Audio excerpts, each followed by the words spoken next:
class 6. This is the continuation part of your previous video, and in this video I am going to start from the page number 26 and the second from the second paragraph. Okay, so we have completed up to the first paragraph of page number 26, and we have seen that here is the description of the house of Uncle Tom, and here also we have learned that Uncle Tom was married to Aunt Chloe, and both of them had 3 children, 2 sons and 1 daughter.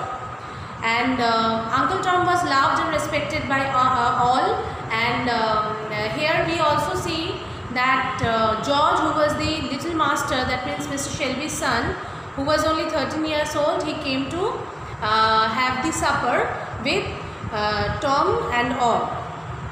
So now from the second paragraph, page number 26, I am going to start. In the center of the room sat Master George, Mr. Shelby's son, at a table leaning on Uncle Tom's arm. So in the center of the room there was Master George, who was Mr. Shelby's son, and he was just leaning on Uncle Tom's arm. Okay, he was getting impatient for the cake that was baking in the oven, and after a while called out to Aunt Chloe that he was hungry. "Aunt Chloe, I gave up having supper at home, for I knew I would get something better here," said George. So Aunt Chloe, Uncle Tom, little George, all of them had a very good relationship with them. That is why that means Tom, Uncle Tom, his wife, they were not also regarded as the slaves in Mr. Shelby's house. But unfortunately, as Mr. Shelby had some problems, that's why he had to sell Uncle Tom. Okay, so now we can see also little George, who was the son of Mr. Shelby. He came to have the supper with Tom and his family. As also we know that Aunt Chloe was a very good cook, so little George, who was very impatient, and he wanted to he was restless to have the tasty cakes which was in the oven, and so little George was asking for the cake, and he also told that he knew that these cakes were better than the food of his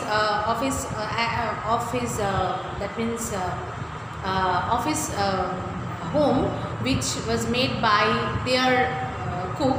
So that is why, as Master George knew that he would get better food in this house, so he had come, and restlessly after a minute he was asking for the cake. Okay, Aunt Chloe said laughingly, "So you did, my dear, so you did." The cake arrived, which George ate to his heart's content, and then handed over the remaining pieces to Pete and Moose, Tom's son. So the cake, so when little George told that he had come only to have the tasty food and he was very hungry, so Aunt Chloe was laughing, and she told that yes, I have completed. Now when the cake was baked, and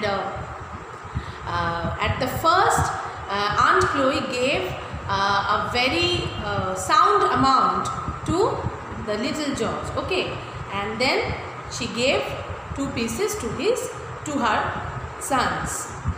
Aunt Chloe also fed the baby and ate herself, and Aunt Chloe gave some portion to her baby girl, and she ate also. Okay. After the meal was over, the room was prepared for the weekly prayer meeting. So after they completed their everything, that means after they finished the cake and everything, then they were ready for the prayer meeting. So prayer, that means they were very pious in nature. They were very devotional in their nature, in the nature. Okay. The room was soon filled with people of all ages, from the old patriarch of 80 to the young ones of 15. Old patriarch of 18 means male head of the family is called patriarch. Okay, so after that, so I told you that it was the time for their prayer or meeting for the Almighty God. So all the people they have come. So many people, not all the people, so many people have come, and from the that means old people to the that means younger people, they all have come to meet the prayer. Okay, soon the singing began. So after that the prayer started. Then George was requested to read, which he did with great aplomb with the last chapters of Revelation. So here aplomb means, the meaning of aplomb is self-confidence.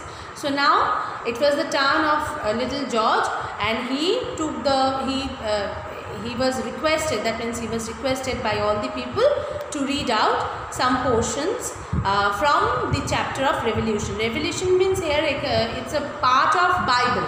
So he was reading the part of Bible, and Revelation is from the last chapter of the Old Testament. It's from the Bible. Okay, so the little George, he was also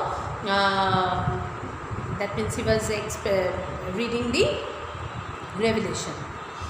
The meeting ended with prayers by Uncle Tom. So the middle, after that the meeting ended with the prayer of Uncle Tom. Okay, he prayed with such touching simplicity and earnestness that it aroused great devotional feeling amongst the people present, and often his voice would get drowned by the responses that broke out from the gathering.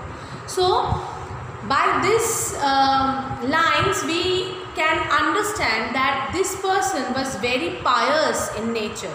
He loved God, he loved the idea of Almighty God. Okay, and so at the last he spoke about the power of Almighty and everything with his simplicity and earnestness. So he was also filled up by the feeling of devotional feeling and everything.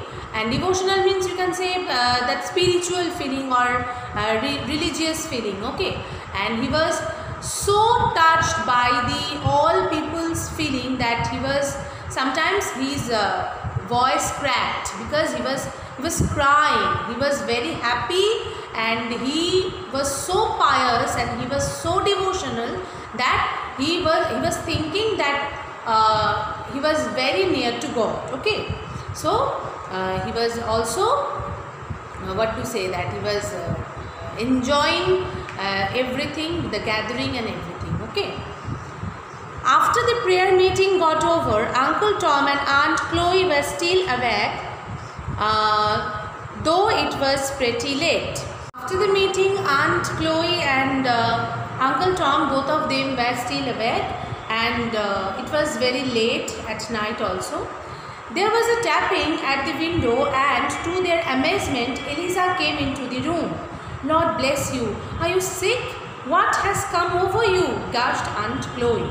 So Aunt Chloe was there, and Uncle Tom was also there. Both of them were there. So it was late at night, and suddenly they heard a tapping sound. Tapping sound means it's a knocking sound, very in a very low volume. They heard the sound, and they were so much surprised, and they saw someone, that they saw that Eliza came into that place. And obviously Aunt Chloe, she was also very what to say, she was generous and kind when she saw that Eliza came at the time of night.